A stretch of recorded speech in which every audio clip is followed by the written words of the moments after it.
Ma belle-mère m'a laissé sans voix pendant que j'étais aux toilettes. La vie a souvent tendance à nous surprendre, surtout quand on croit tout maîtriser. Rentrer à la maison après l'université s'est avéré plus compliqué que je ne l'aurais imaginé. Et me voici, Ethan Thompson. Je suis prêt à partager ce moment où tout a basculé dans ma vie. Au départ, l'idée de retourner vivre chez mon père, Lily et ma belle-mère Karen était prometteuse. Le marché du travail a été difficile et il était judicieux de rester avec eux tout en cherchant de nouvelles opportunités. Karen a été ma belle-mère pendant 19 ans et notre relation a toujours été harmonieuse. Karen avait 66 ans et pourtant elle traversait la vie avec une grâce et une vitalité qui détonnaient pour son âge. Elle entretenait sa forme physique grâce au yoga et à la natation et ses cheveux châtains aux mèches argentées encadraient joliment son visage doux. Elle a toujours été plus une amie qu'une belle-mère. Les premières semaines après mon retour à la maison ont été apaisantes et prévisibles. Mon père a consacré d'innombrables heures à son entreprise de construction tandis que Karen gérait habilement sa petite entreprise en ligne dans le calme de la maison. Je me suis retrouvée à éplucher des CV et à répéter des entretiens, espérant une percée. Cette matinée fatidique s'est déroulée comme toutes les autres. Je me suis retrouvée à me préparer pour un entretien d'embauche important plus tard dans la journée, debout dans la salle de bain, perdue dans mes pensées. La vapeur enveloppait la pièce, brouillant le miroir tandis que je me concentrais sur mon rasage. Soudain, un léger coup à la porte a brisé le silence, attirant mon attention. La voix de Karen m'a atteint, me demandant si elle pouvait rapidement prendre ses médicaments dans l'armoire. Sans hésiter, je l'ai invitée à entrer chez nous. Nous avions toujours adopté une approche décontractée face à ce genre de situation. Elle entra, drapée dans sa robe de chambre en soie familière, la main tendue vers l'armoire à pharmacie perchée au-dessus du lavabo. Ce qui se déroula ensuite comme si le temps s'était ralenti. Alors qu'elle tendait la main vers le haut, sa robe s'accrocha à la poignée de l'armoire et d'une légère traction, elle s'ouvrit brusquement. Ce moment sembla s'éterniser comme si le monde s'était arrêté autour d'elle, nos regards fixés sur le reflet brumeux. Une compréhension tacite nous envahit. Nous étions tous deux pleinement conscients du moment où nous nous trouvions. Karen récupéra précipitamment sa robe de chambre, une rougeur intense se répandant sur ses joues. « Je suis sincèrement désolée, Ethan. S'il te plaît, garde ça entre nous, murmura-t-elle avec urgence avant de s'éclipser ce jour-là. L'entretien était flou. Mon esprit était pris dans le tourbillon de l'incident du matin. La confusion m'envahissait ainsi que des choses inattendues pour Karen que je ne comprenais pas vraiment. Karen garda ses distances avec moi pendant le reste de la journée et l'ambiance pendant le dîner de ce soir-là était remplie d'un silence inconfortable. Ce qui suit matin, j'ai découvert une note tranquillement placée sous ma porte. Karen, de son écriture gracieuse, nous a demandé si nous pouvions avoir une conversation privée une fois que papa est parti pour le travail. Mon cœur s'est emballé en lisant ces mots, pleinement conscient que cette conversation modifierait le cours de tout. Nous nous sommes retrouvés dans la cuisine après le départ de papa. Karen était assise, les mains serrées contre une tasse de café, révélant en elle une vulnérabilité que je n'avais jamais vue auparavant. Et à propos d'hier, commença-t-elle, la voix légèrement tremblante. Elle avouait que l'incident des toilettes avait réveillé des émotions qu'elle n'avait pas anticipées, des émotions qu'elle croyait dépasser à son âge. Je me suis surpris à lui confier que je ne pouvais me défaire de ce souvenir. L'air était chargé de non-dits tandis que nous étions assis ensemble, chacun conscient qu'un changement s'était produit entre nous. Karen se pencha, la serrant contre elle, allumant une étincelle qui me traversa. En un clin d'œil, nous nous sommes retrouvés si proches l'un de l'autre. La lumière matinale entrait par la fenêtre de la cuisine, projetant une douce lueur sur le visage de Karen, révélant l'incertitude et le désir dans ses yeux tandis que nous nous rapprochions. Nos lèvres se touchèrent doucement, hésitantes. Cela ne dura que quelques instants, mais sembla durer une éternité. Alors que nous nous séparions, le poids de nos actes pesa lourdement sur nous, nous laissant tous deux confrontés à la réalité du moment. Karen fit un pas en arrière, sa main se couvrant instinctivement la bouche. « Ceci » murmura-t-elle. Pourtant, ses yeux révélèrent une vérité contrastée. Je réalisais que j'aurais dû me retourner et partir. Pourtant, quelque chose me maintenait ancré dans cet instant.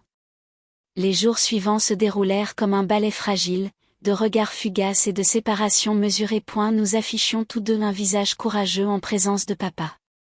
Pourtant, la tension inexprimée persistait, pesante, indéniable et suffocante. Chaque contact accidentel, chaque instant passé dans la solitude était empli de sentiments inexprimés.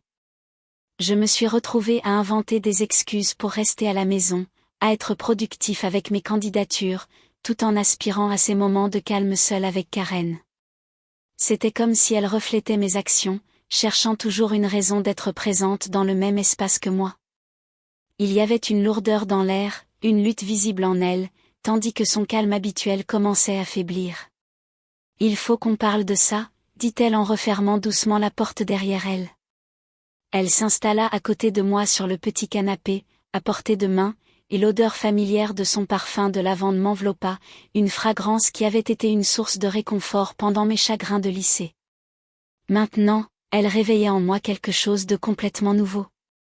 Nous avons passé des heures à discuter, à approfondir tout et rien, à méditer sur le mal et pourtant la justesse de tout cela. Nous étions confrontés à l'impossibilité de notre situation et le bruit soudain de la porte qui claquait nous a ramenés à la réalité. Papa était rentré tôt et nous nous sommes rapidement séparés, ajustant nos vêtements et nos cheveux, essayant désespérément de paraître normaux lorsque nous avons entendu sa clé tourner dans la porte d'entrée ce soir-là. Ainsi, en face de papa au dîner, le poids de notre vérité cachée nous a submergés. Il a partagé les détails de sa journée à la façon dont son fils et sa femme avaient occupé leur après-midi. Karen a à peine touché à son repas. Après le dîner, Karen a laissé un mot dans ma chambre. « Viens me retrouver dans le jardin quand l'horloge sonnera 11 heures. » J'ai compris que je devais laisser tomber et mettre fin à tout ça avant que ça ne dégénère. Pourtant, je me suis retrouvée incapable de résister. Mes pensées reviennent sans cesse à toi, Ethan. Je comprends que ce soit écrasant, mais c'est une nouvelle expérience pour moi. Ainsi, à côté d'elle, nos cuisses se frôlant. L'air de la nuit était frais. Pourtant, une chaleur montait en moi. J'ai exprimé que je le pensais vraiment. La confession flottait dans l'air, palpable et pesante. Nous en partageâmes une autre, celle-ci emplie d'une passion plus profonde, ses mains parcourant les miennes, tandis que les miennes suivaient la courbe délicate de sa taille. L'essence secrète de notre lien n'en augmenta que l'intensité. L'aboiement lointain d'un chien brisa soudain l'instant, nous éloignant l'un de l'autre. La vérité s'imposa. Nous nous retrouvions exposés au regard de tous et à cet instant, le danger que nous courions devint totalement imprudent.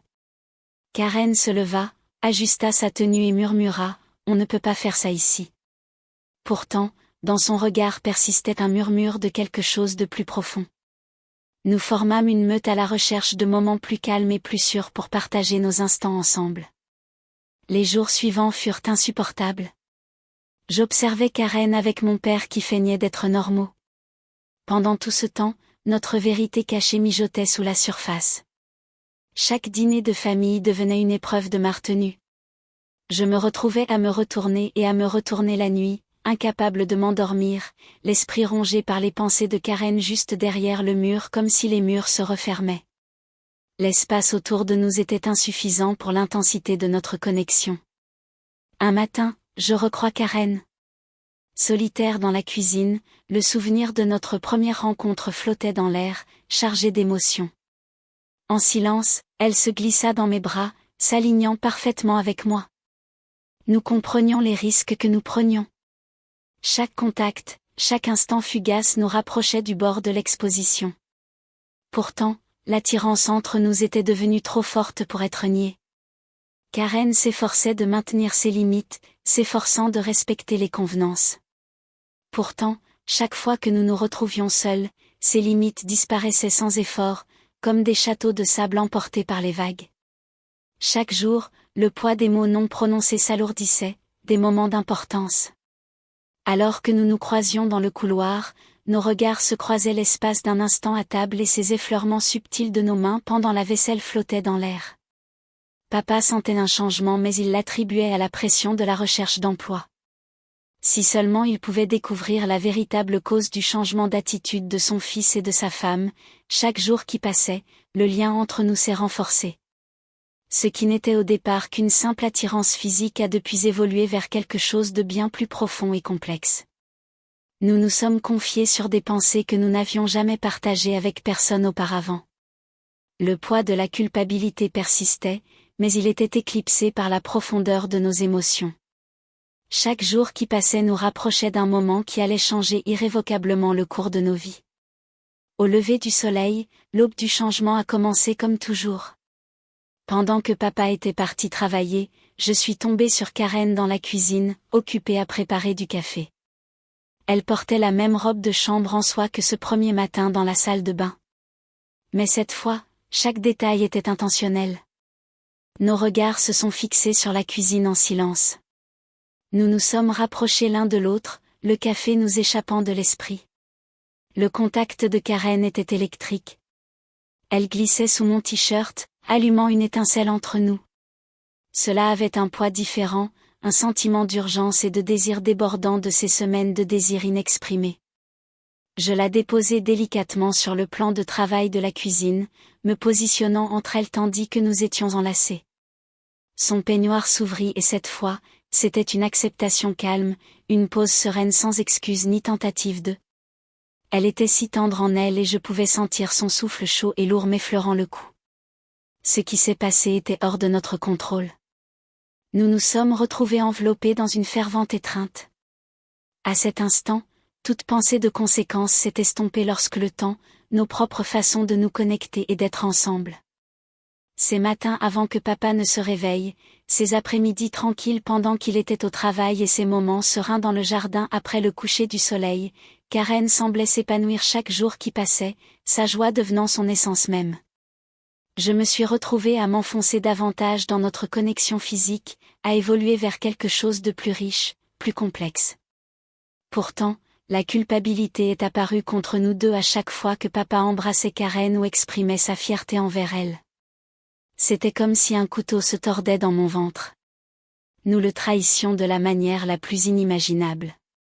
Un soir, alors que nous étions allongés ensemble dans sa salle de yoga pendant que papa travaillait tard, Karen s'est mise à pleurer en disant « Nous ne pouvons pas continuer à faire ça ». Pourtant, ses bras se resserrèrent autour de moi alors même qu'elle prononçait ces mots. Je la serrai fort dans mes bras, respirant l'arôme réconfortant de lavande qui nous enveloppait.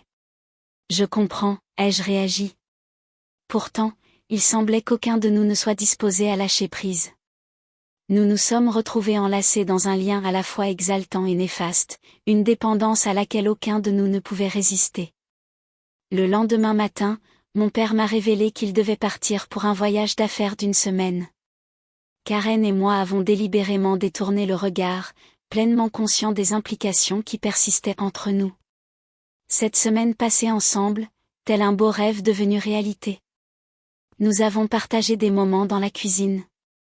Nous sommes perdus dans nos films, nous sommes enlacés sur le canapé et avons consacré d'innombrables heures à explorer les profondeurs de nos pensées et de celles de l'autre.